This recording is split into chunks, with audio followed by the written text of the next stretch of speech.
I'm sitting here with Congresswoman and candidate for Oakland Mayor, Barbara Lee. Thank you for joining us. As an intergenerational group of African American men here in Oakland, part of our goal is to make sure our community stays informed and can make informed decisions. And so with the mayoral election coming up, April 15th, we have a very short timeline, and we want to make sure we got as much information out to the community as possible. So on behalf of the Brotherhood, I want to thank you for joining us. Well, I want to thank you also for the work that the Brotherhood of Elders Network is doing. And I just have to say personally, as a single mom who raised two little boys in Maxwell Park and then at 21st and Filbert in West Oakland, I sure wish the Brotherhood of Elders Network had been there when I was raising these two little boys. You are doing remarkable work, and I just have to thank you personally for what you're doing. Thank you. We're going to get into some questions. So many people who are watching this know your background. They have their own perceptions and ideas of the work you've done. But we wanted to just ask you, how did you get into public service and politics itself? Well, thank you for that question. I actually was a community worker with the Black Panther Party in the early 70s. And Shirley Chisholm also came to Mills College at my invitation. I was a Black Student Union president. And Shirley Chisholm encouraged me to register to vote. And I was, like so many young people now, who didn't believe that the Democratic Party nor the Republican Party had spoken to the issues that I cared about as a young single mom raising two little boys in Oakland on public assistance and just struggling to make life better, not only for myself and my kids, but for the community. And so that activism led into my registering to vote to help Shirley Chisholm win the primary here in California. Of course, she didn't win, but we in Alameda County, along with Wilson Riles Jr. and Sandre Swanson and Sandy Gaines at Mills College, helped turn out a significant amount of the vote. And with the Black Panther Party, I helped the Black Panther Party in the first voter registration drive. And then fast forward to Bobby Seale and Elaine Brown's campaign.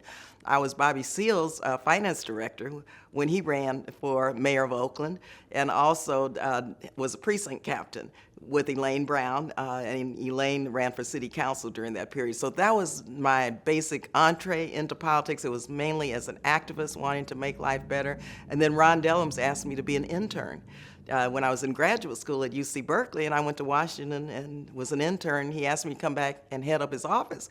But at that point, I had established a mental health center in Berkeley called Change Incorporated, and it was specifically designed for the Black community because my background is in psychiatric social work. I have my MSW, and I saw that how Black people were being treated in the mental health system was not the correct way. And so I started my own center, and it lasted for 10 years. Oakland has a rich history, and as you just described, you've been a part of a lot of that history. What is it you love about Oakland? What I love about Oakland, it's people. It's diversity, but also how even with challenges, we seem to rise to the occasion, but we need to do more in terms of making sure others know the beauty, the vibrancy, and the real grit of Oakland. And Oakland, the other part about Oakland is Oakland leads on so many issues. And when you look at the Free George Jackson Medical Clinic, for example, run by the Black Panther Party, Dr. Talbert, no one was talking about sickle cell anemia testing. And in Congress, of course, I picked that up and got the NIH to engage in more sickle cell anemia testing and looking for treatments and cures, and we're getting close now.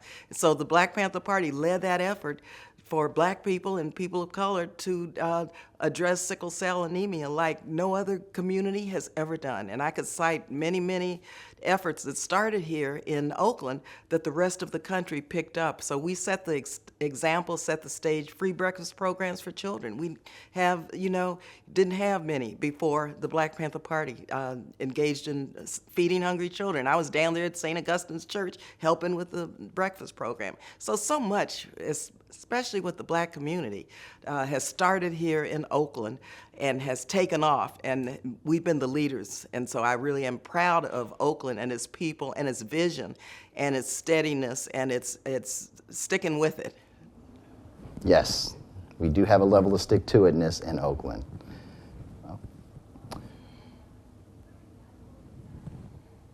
So I wanted to ask you, what motivated you to jump into this mayoral race, and why are you the best candidate for mayor of Oakland?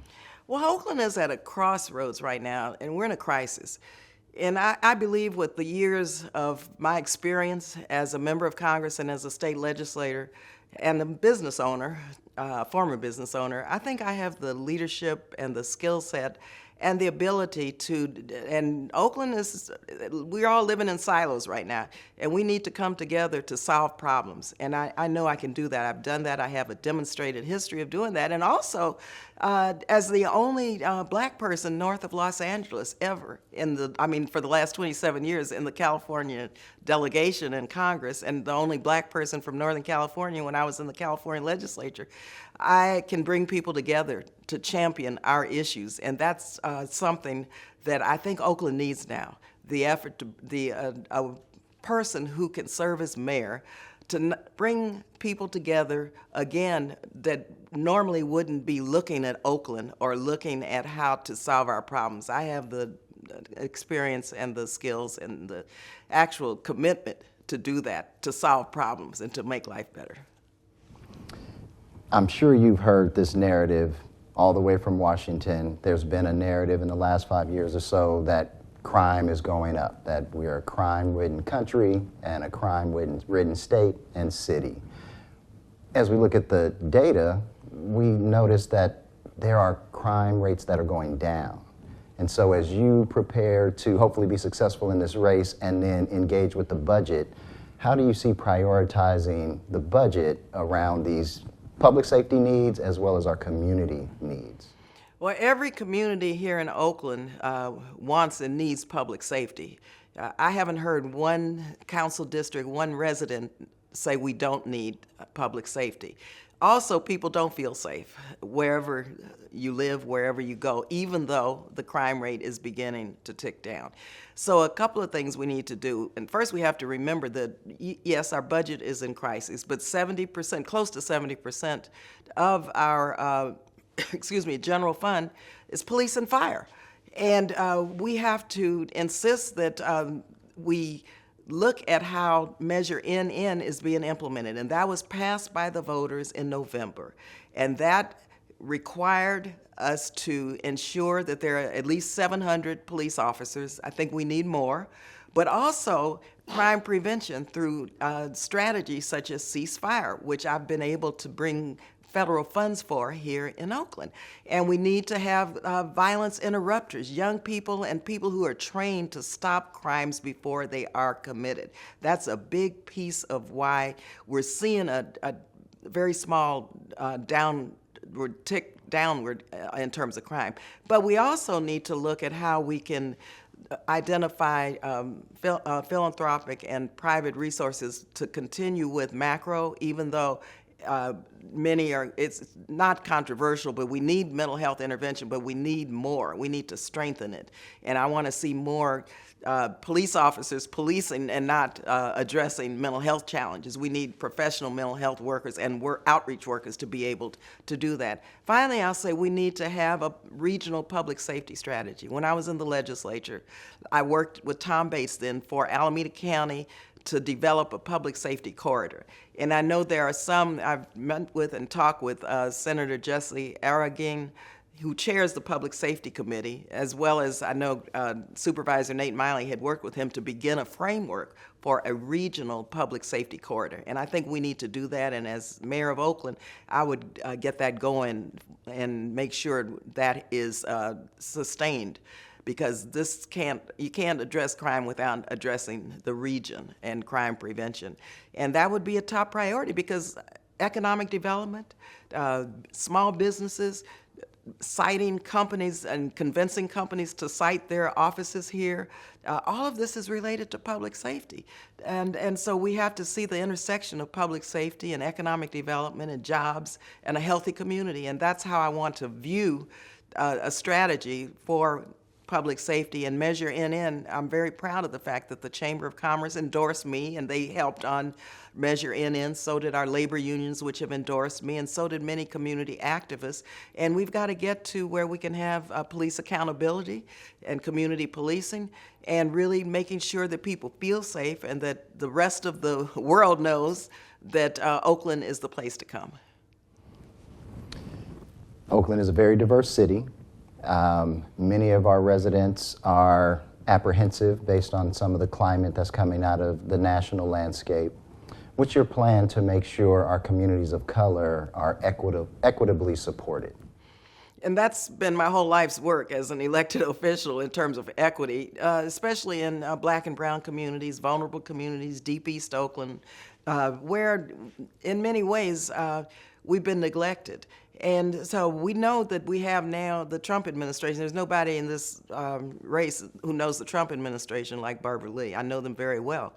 I served for 4 years, and then I was sitting on the floor of Congress on January 6th and barely got out of there. And I'm the lead plaintiff in the lawsuit holding Donald Trump and the Proud Boys accountable, and that lawsuit is going through the courts now in D.C. And so having said that, I know for a fact we have to resist what's taking place at the federal level. And we can't kowtow to what is taking place, and we have to unify and not let the Trump administration divide our communities, because that's what they will try to do.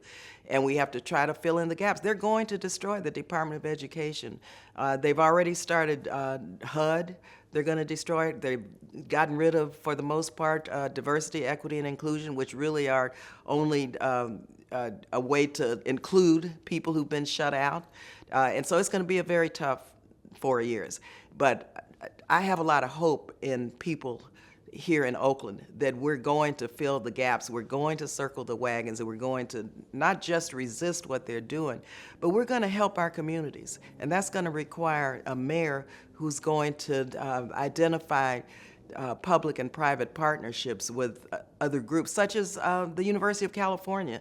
At Berkeley, many universities have invested in cities and urban areas, and there had been a program in the past with the University of California to help with Oakland and where some of the gaps are. And so I would go to universities, the private sector, and foundations to say, look, this Trump administration, they're wreaking havoc on cities like Oakland. We need you to help, and we need our community to volunteer. And I've also talked to so many people who want this call to action for volunteerism to be able to help with all of the gaps that not only that we have now, but that we're going to have in the future because of what is taking place at the national level. So what happens in Washington, D.C. and their policies is going to impact us here severely in Oakland. But as Dr. Maya Angelou said, and still we rise. So as you mentioned, with the shifting landscape federally, local government becomes that much more important. How will you make sure that every Oakland citizen is able to actively engage in city politics? As mayor, I want to make sure that I work with every single council member in their districts. It is very important to decentralize City Hall. It's very important that people know that their mayor sees them and hears them with their city council members. So I want also to have an agenda where I take to Sacramento that's not just the mayor's agenda, but it's the agenda that's come from the council members. When I was a member of Congress as well as in Sacramento, of course it's my job to champion with our lobbyists the city's agenda. Oftentimes I would look at this agenda and say, there's a lot missing here. And then council members would call me and wonder about X, Y, and Z project funding, what needed to be changed in terms of waivers, for instance. Not there. And so I've learned a lesson about the mayor's agenda, and that needs to be developed with the council members in their districts to determine the priorities for the mayor.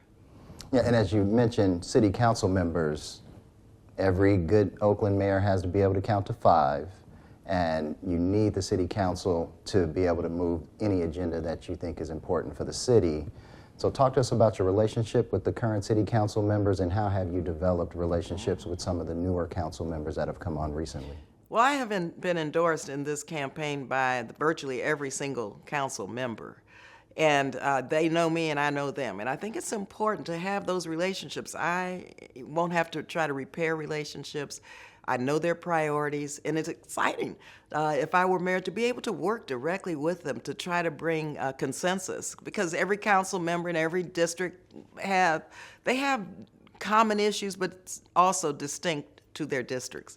And it would be exciting to be able to work with them to bring consensus to move the entire city forward. And I'm really proud of the fact I have 7 former mayors and city administrators and managements who have endorsed me in this election, including Mayor Jerry Brown, Mayor L.U. Harris, Mayor Libby Schaaf, and City Manager Henry Gardner. These people are really important. They're kind of the OGs of the city, and their input and their help is essential to making this city thrive the way we should be moving should be moving in that direction, not just surviving. And so I believe that on day 2, April 16th, if the voters vote for me, I have a cadre of people to begin to work with. I have allies, I have partners, I have people who have not worked together before, working together, even in this campaign, to help me win. As we anticipate budget cuts, the city is concerned, I'm concerned about some of the social services and support services that are provided to Oakland residents that may be diminished, if not completely eliminated. What role do you see the county playing in supporting some of our services within the city, and how would you work with the county to make sure those dollars and resources come our way? Yeah, I'm very concerned also about that. And for me, just with regard to the city budget, everything's on the table because we know we have to balance the budget and we're in crisis.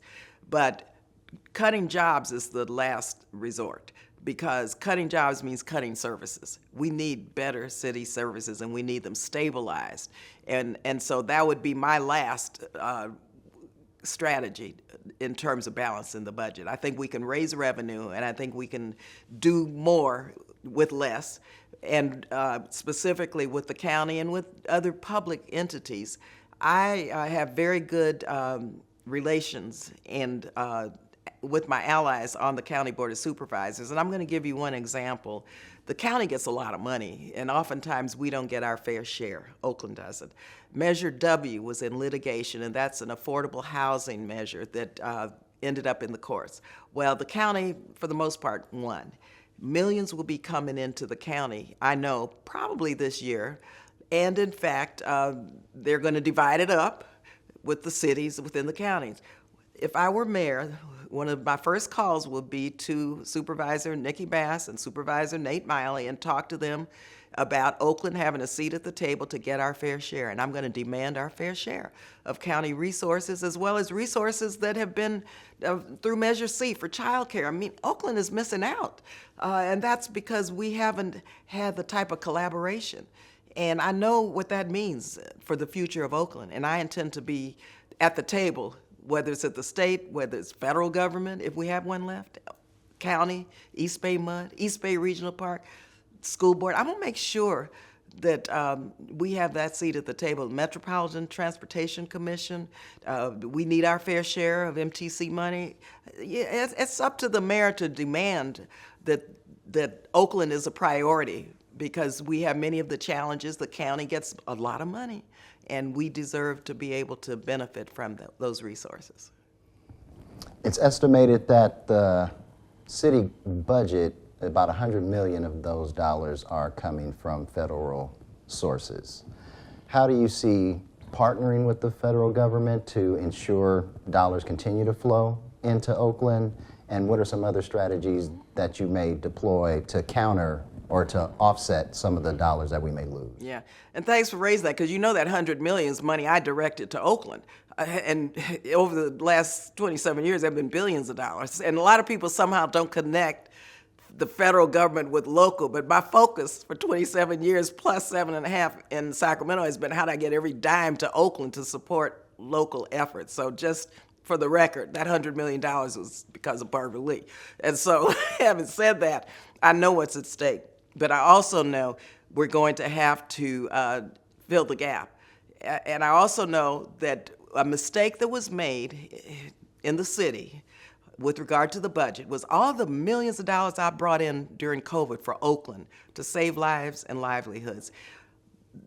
Those millions of dollars, and they were a lot, were included in a budget even with the millions of COVID dollars ending. So the city is still functioning on a budget with one-time or two-time funding that is not there under COVID. So that's a big gap that we've got to address. And one of my strategies, just in terms of the budget, would be to have a realistic budget that doesn't rely on one-time funding. And so that's just a side note. But having said that, I'm going to establish immediately, if I'm mayor, an office of public-private partnerships and have a team of people working with our state government, the private sector, and philanthropy to bring in additional investments. That's absolutely necessary with the tech sector, with the sectors that have the resources who want to come to Oakland, but they're just waiting to see what the change in leadership is going to be. Not that they're supporting myself or anybody else, they're just waiting to see the new direction for the city. And believe you me, I'm going to be right there in my office having a team of people doing this work. And secondly, with regard to grants, we have got to beef up our grants writing divisions and people and make sure that we don't miss out on any single dollar. Now, I know where the money is, and I know good and well where it will be. And so to have a strong team of individuals within the city who do nothing but early alerts like, okay, this legislation is going to be signed into law. We know because the support is there. Assemblymember Buffy Wicks from our area is chair of the Appropriations Committee. Being able to use my friendship with her and support, calling her and say, look, make sure urban areas are in the mix on this bill, and make sure that if it's signed, I want to know so I can be there. So and I want the grants department to be able to write grants for funding that's appropriated, even funding hopefully that's still at the federal level that I appropriated. And just one example, I was on the on Appropriations Committee and 3 subcommittees, Labor, Health, and Human Services, and also State and Foreign Operations, but also the Agriculture subcommittee. That's where food insecurity issues come. That's where healthy food desert strategies come. I was able to fund a strategy that Angela Blackwell and Policy Links here in Oakland brought to me, and that was the Healthy Food Financing Agency.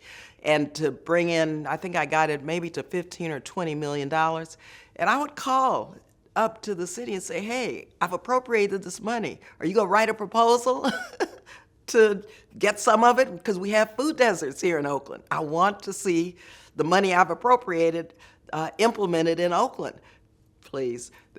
Same as food as medicine with our beloved former supervisor, Wilma Chan. We had a meeting. I brought the Secretary of Health and Human Services out here to Oakland, Javier Becerra, to look at how we could use food as medicine.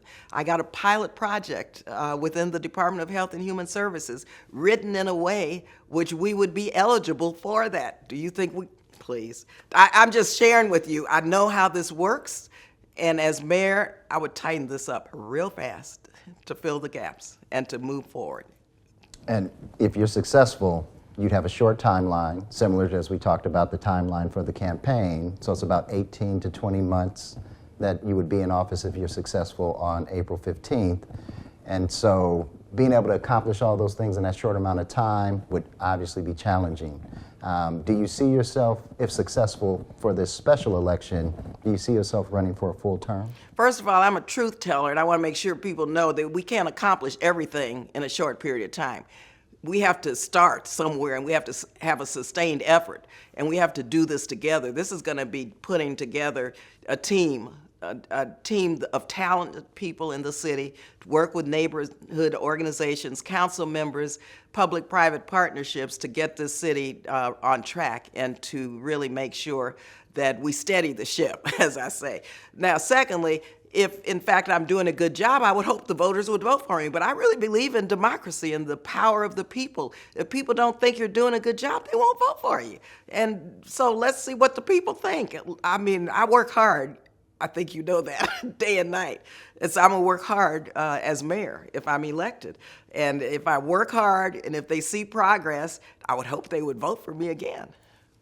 So I appreciate you saying you're going to work hard and let the voters decide, right? Yeah. And I think that's what you've always done from my experience. But this question I've been excited to ask you, Congresswoman, being someone from Oakland, having done the work you've done for 3+ decades, if you're successful in this election, what do you want your legacy to be? You have to, you're building on a legacy. What do you see your legacy as you enter a mayoral term and step away? What do you want to leave for Oakland as your legacy? What I want to leave for Oakland is that I have helped make life better for everyone, and especially in communities that haven't had a shot at the American dream. And that means in black and brown communities and poor communities, and that hopefully my record of targeting resources to underserved communities, of stepping up and fighting for justice and against like 3 strikes and taking a lot of really hateful kind of actions where people have come after me. I would hope that people would remember me for standing through the storms and being a voice that was a voice that people believed that I spoke for them and helped them make life better along this journey. Well, Congressmember and mayoral candidate for Oakland Mayor Barbara Lee, thank you again on behalf of the Brotherhood of Elders Network for joining us. We want to thank you directly for heeding the call and coming out and stepping up. And we want to make sure that we're here for you if you need to reach out to us. Again, thank you, and we appreciate your time. Well, thank you, and thank you for ensuring that we have an informed electorate and informed voters. Thanks again.